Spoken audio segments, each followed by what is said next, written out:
This week was a proper mix.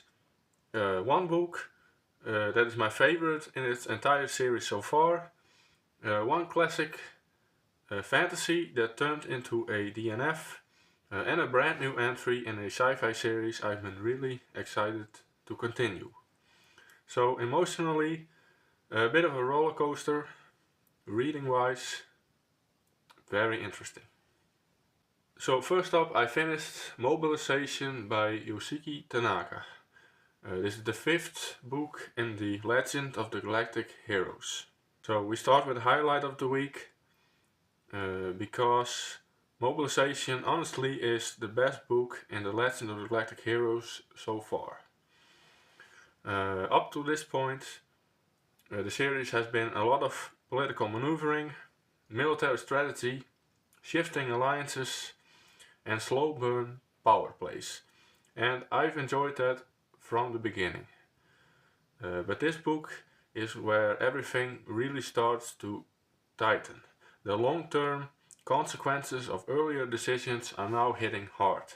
And it finally feels like the galaxy is stepping into a new, more dangerous phase. And the stakes here were significantly higher than the previous books. Not just in terms of battles or territory, but ideologically and personally. Leaders are making bigger gambles, situations spiral faster, and there's this constant sense that things could go very wrong at any moment. And for a series that can sometimes feel a bit distant, a very historical chronicle in space, this one felt much more immediate. I was genuinely on the edge of my seat during several sections, especially when plans started colliding and you could see disasters forming before the characters did. And then there's the ending. This book has one of those endings that just doesn't close the story.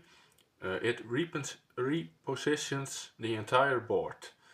Power structures shift, certain illusions are shattered, and you're left with that delicious mix of satisfaction and dread. Satisfaction because it's so well done, and dread because you just know the fallout in the next book is going to be huge.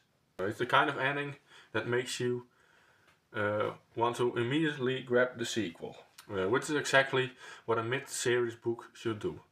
So yeah, massive win, and this series just keeps getting better for me. And then we go from one of the strongest entries in a series to a book that just really wasn't for me. Because last week I started The Crystal Shard, which is often recommended as a classic entry point into the Drizzt books and the Forgotten Realms fantasy in general. And I went in hoping for fun, adventurous old school fantasy. But about halfway through I made a call to DNF it. The biggest issue for me was the tone and writing style. Even though this isn't a children's book, it often felt like one. The prose was very straightforward, very simple, and the story moved in a very predictable way. There wasn't much subtlety or depth to latch onto.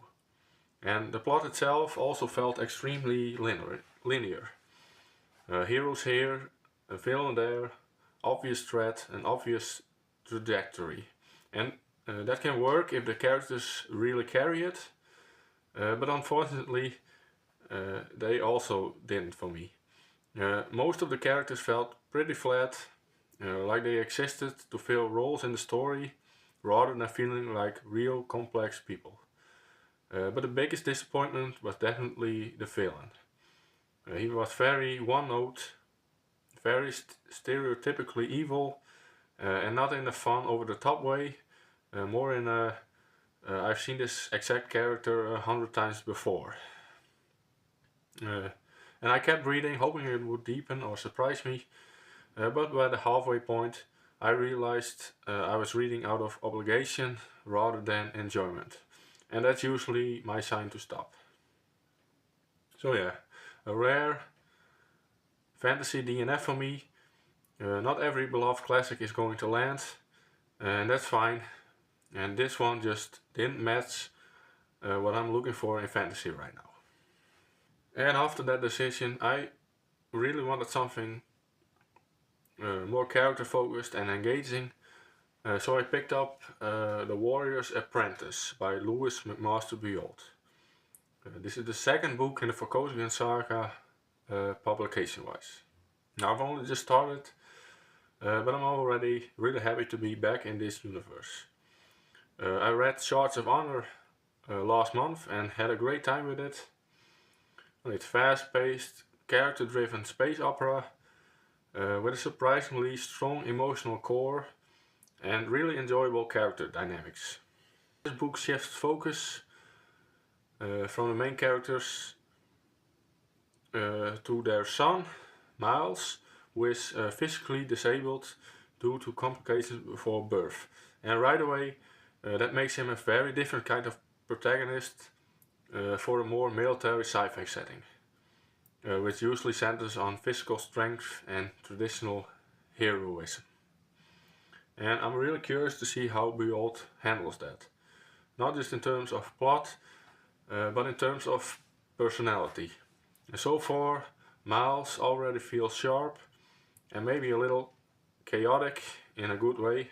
And you can sense that his limitations are going to push him toward cleverness and bold decisions rather than brute force.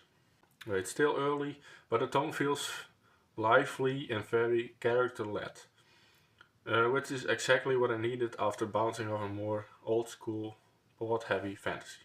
And once I finish that, my next planned read is The Sheep Farmer's Daughter. I've heard this one described as a more grounded, military-leaning fantasy with more of a focus on training, discipline, and realistic progression rather than instant heroics, which sounds perfect for me right now, especially since I clearly want either big political stakes or strong character journeys in my reading lately. So I'm hoping this one lands much closer to deeply engaging than an DNF at 50%. And as for other channel updates, last week I did my January wrap-up. I got through with my average of 4 books a month, and I had a surprising winner. And next week I want to do a review again. I'm doing way too little of them, and they're probably my favorite thing to do on this channel. And I also got tagged a few times in different tags last week, so I plan to do a tag video as well. So a lot coming next week. Anyway, I think that's all for this week. Like always, let me know what you've been reading, and I'll hope to see you again next time.